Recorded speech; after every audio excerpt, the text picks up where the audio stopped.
रावणाची भेट घ्यावी हेच योग्य. नारायण. होय नारद मुनी, स्वागतम सुस्वागतम.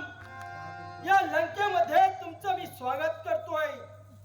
राजा या नात्यानं या अतिथी आसनावर विराजमान व्हावं अशी माझी इच्छा आहे. या मुनिवर विराजमान व्हा. मुनिवर,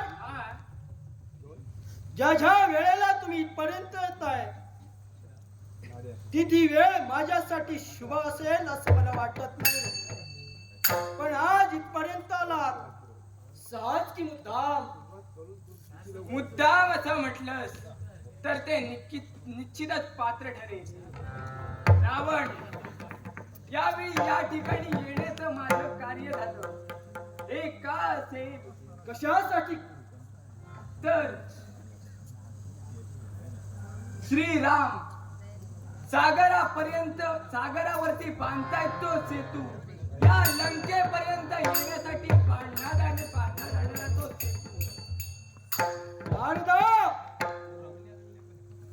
त्या रामाच्या मनात इच्छा निर्माण झाली निश्चितच सेतू बांधावा आणि त्या सेतूच्या साह्यानं या लंकेपर्यंत आपण प्रवेश करावा हेच मला हवंय.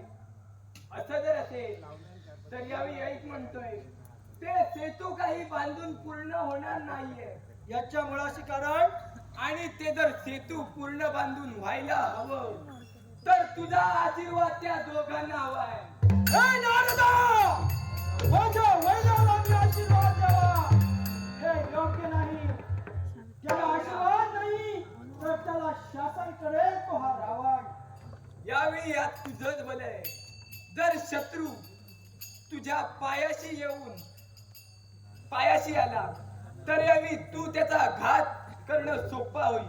हे नारदा, माझ्याशी कोणत्या प्रकारचं राजकारण तर करत नाहीस ना तू? नाही रे,